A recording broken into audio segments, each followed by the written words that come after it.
Wolfred. Now. We got this, people. Oh, so he has a very large aura in general, so I might give him the hand instead. Well, we'll find out. We'll find out if it's worth it. Alright, you damn Nightwings. Let's see what you got. Alright, let's go. Let's give it a shot then. Commence. Too slow, Ignorus. There we go. There we go. Already does your adversary's flame begin to flicker.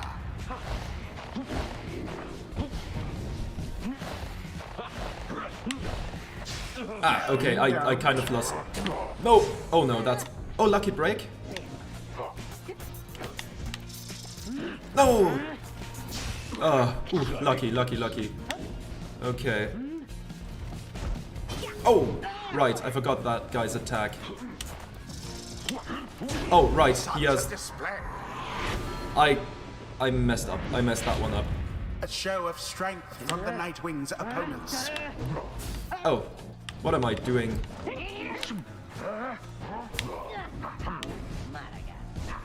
No.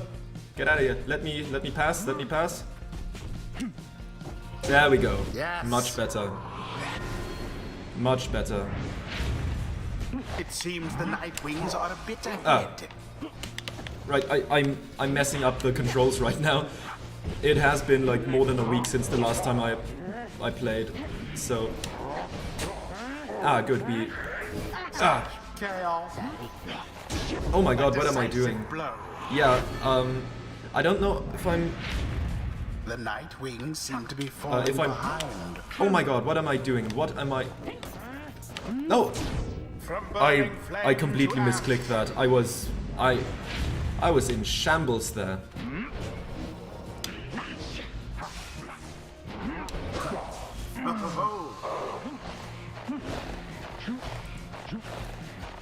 Come on, go in there. Thank you very much. Okay. Let's not squander all of this, please. Didn't see it coming. Oh, you just blew that right up. He's too fast. He was too fast. Oh my god, I'm blowing this right now. See that, Nightwings? We still got a little fight in us now, don't we? Yeah. I'm just fumbling controls and all that.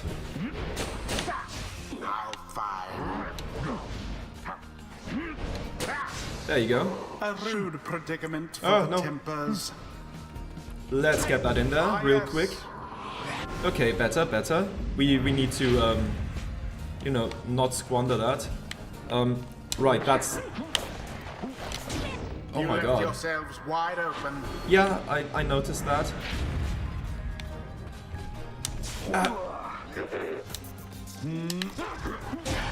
Oh my god. What am I doing? I completely messed that one up. I need to get better at that. At least it doesn't really matter all that much. But yeah, I'm not good at using Wolfred, I'm gonna be honest. Ain't even broke a sweat. You Nightwings ain't so tough as before. Be seeing you around. Win or lose, we press on. Yeah, I completely messed up with the controls. Bless us with their ways. You get something from that, okay, at least. But I'm not good at using Wolfred. I don't know, something about that just... the next, right. Yeah, I'll try to be better at the next one. That would be very much necessary. Okay. Back at the Black Wagon, you are taking some time to recover after failing to prevail over the Tempers earlier this evening, when Wolfred approaches. An unfortunate result, my boy. Though I am confident we can do better. We have the means. There is always the Beyonder Crystal there if you need it. The rites may be ending, but we still have time to achieve our plan. If we can get the better of our adversaries. Come then, let's see whom we shall square against when next the stars align. Let's take a look at the stars. Who do we have? Trieste, Goal, and Lou. Okay, who do we face at each location? Goal would be against the Withdrawn. Okay. Where do we have that? Lou would have the Dissidents. And Trieste would have the Pyre Hearts. Let's take on the Withdrawn. Let's see.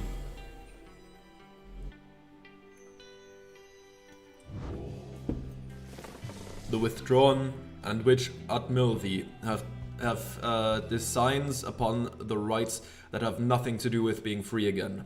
What they seek, no one in good conscience could abide. He then reveals what he has learned of her and her design. Which Admilvi, one of the Bog Dwellers and head of the Withdrawn, a triumvirate more interested in legends of Yslach, the Astralborn, than in the rites. Her kind was known to be reclusive in the Commonwealth, yet she was brazen in her disdain for common values. She practiced the unspeakable. Somehow, one day, her research into flammable reagents grew into an obsession with Yslach, despite widely held belief that he is dead or never did exist. But Admilvi held that Yslach is merely dormant and shall someday be reborn, with newfound hunger, which could only be sated by devouring the world. Then at last could Yslach return to his glorious home, and Admilvi would go with him. When Commonwealth officials showed up to take Admilvi in for spreading unrest, she was all too eager to comply. After all, a sentence on the downside meant being that much closer to Yslach's resting place, where she believed she had much work to do, where the Withdrawn stood ready to assist. She speaks in seeming riddles, yet the threat of her intentions, I think, cannot be dismissed. Let us be on our guard, and therefore let us rest now while we can. You bid Volfred a restful night, in kind. It is too late to take flight, yet you expect to press onward come daylight. Okay, who wants to speak? You, Bertrude. You find Bertrude asleep, or perhaps in a deep trance, or even you sense nothing from her. Hedwyn notices as well and joins you to check on her. Haven't seen her like this before. She's barely breathing. She's not responding. He leans in for a closer look when... Hold thine advance, knave. Oh, that was the wrong voice. Dare thee to disturb our slumber? I am terribly sorry, Bertrude. The reader and I, we were just checking to make sure you were all right because of how we saw you there just now. And how exactly didst thou see us just now? Well, you appear to be dormant, or perhaps... Didst thee think that we had simply perished here, perchance? Crumpled over in our ancient age? A weakling, barely clinging to this wretched coil? No, I mean, maybe. I sincerely apologize for having disturbed you, Bertrude. I know this must be an adjustment, having to be around someone like me, maybe the others too. If there's anything we can do to make your stay more comfortable... We shall not yield to thy flirtations, boy. Flirtations? Wait, no, I... Know that our hearts belong already to another, boy. Thou knowest nothing of our ways, whilst waking or in dream. Thus we advise thee ample caution in thy future interactions, lest we use thee as a subject for our sorceries. However, we do appreciate thy flattery. Thine advance make us feel like a young tad once more. We were among the most sought after of our kind within the southern bog. Wisely, Hedwyn remains silent. Thou art free to depart now, boy. Hedwyn turns to leave, but... Know that we do appreciate thou taking time to check upon us whilst we dream, and know that our stay amongst ye has been comfortable enough thus far. Thank you, Bertrude. You art welcome, boy. Ner. Okay.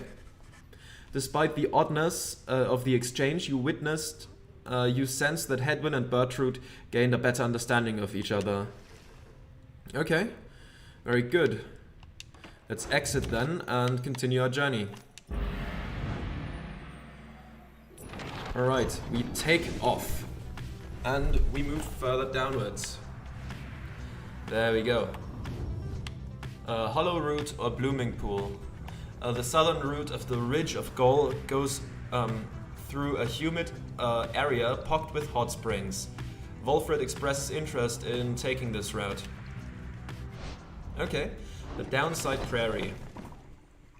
Why did I just do that without checking the other one first? Whatever, it's fine, let's explore. Together with Wolfred, you venture forth into the sweeping plains of Blooming Pool to ensure the path is clear and check for anything of value. A brisk walk does wonders for the soul, wouldn't you say, my boy? You sense Wolfred's spirits lightened to some extent.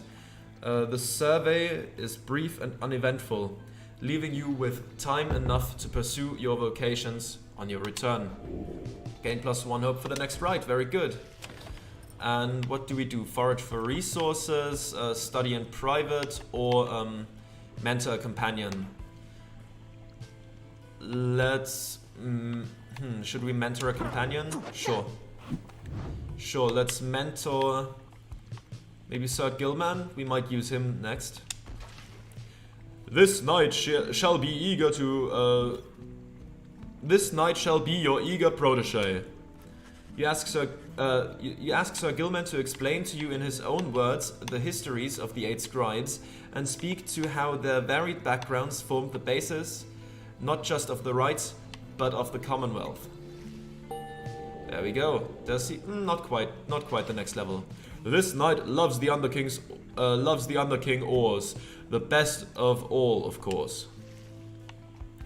Okay, let's continue then. If nobody has anything else to say, I don't think... Do we have any new entries in the book? No. Right. Let's continue onwards then.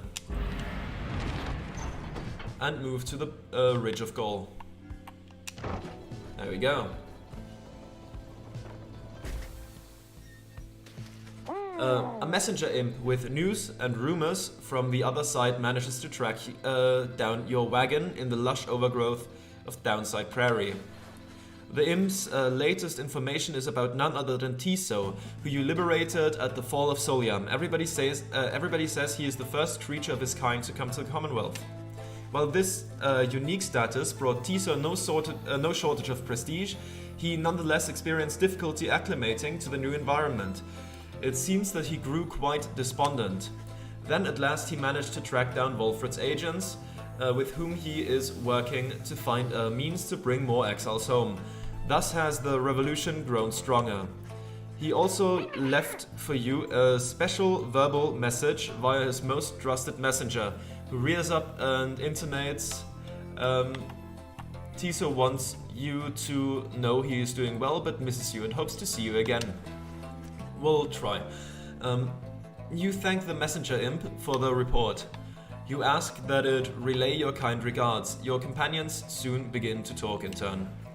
Good for him. If anyone or anything can change the Commonwealth, it may well be Tiso. Very, very bright, that one. Would have served well as our familiar. Perhaps someday yet it shall be so. You did it, little one. You'd scarce believe how long our Tiso toiled in service of the Nightwings. He deserves his peace more than us all.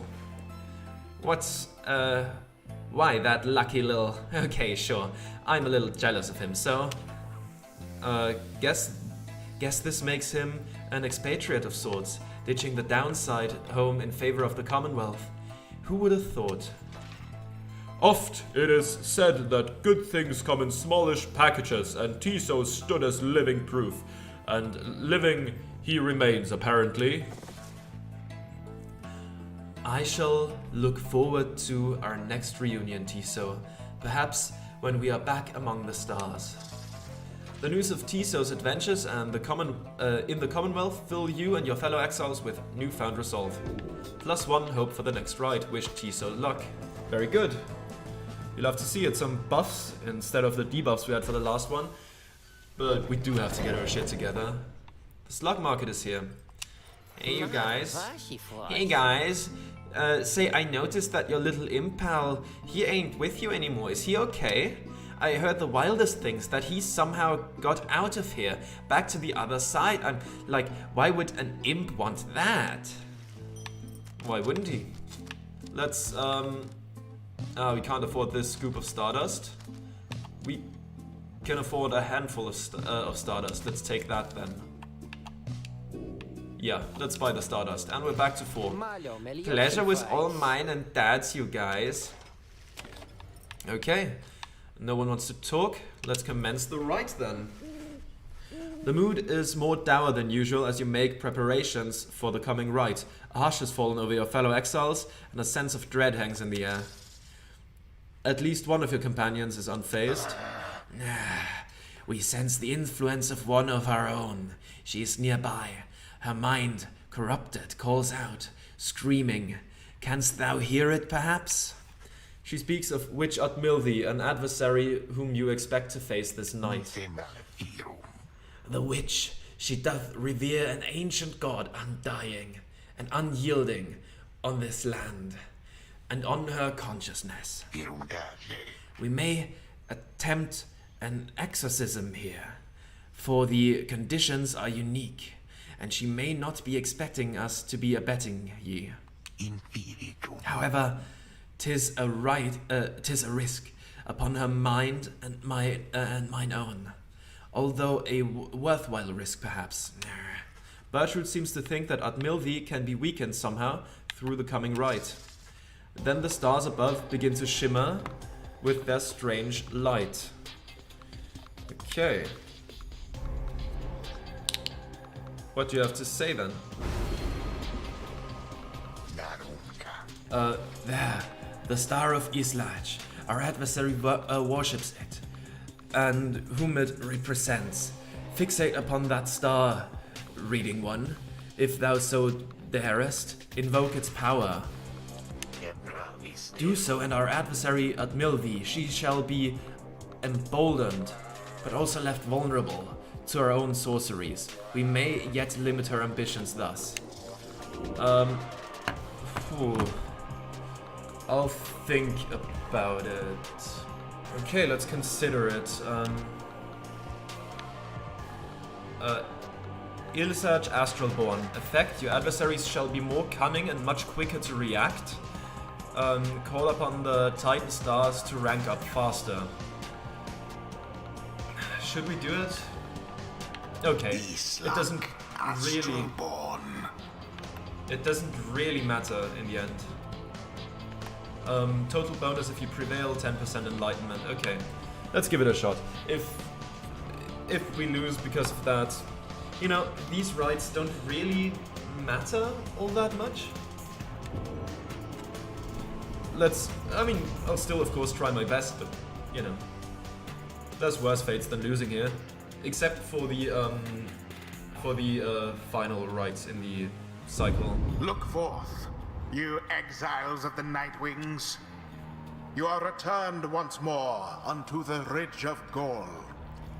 The triumvirate you stand against shall be the Withdrawn. Snuff out their pious flame and show your worth. I will try. Now prepare yourselves. Okay. There we go. What have we here? Ye have returned once more unto our presence. We sense something among ye. Who? Bertrude slithers forth and gazes at her adversary. Thou maggot! We should have known. But Bertrude does not respond. Ye Nightwings, that one shall be of little benefit to you. That one's sorceries are a mere pittance to the overwhelming might of Yslach. Soon ye shall see. Oh, reading one. Thou invoketh the star of Yslach. So then, beware. Through our sorceries shall Milvi be cast into a hopeless doubt about her faith upon her god. It shall be done if we prevail, but only if. Our own mind shall perhaps be forfeit otherwise. It seems that through the outcome of this rite, either Milvi shall be permanently weakened, or Bertrude shall instead. Oh, so it matters Choose now. now your band of traitors.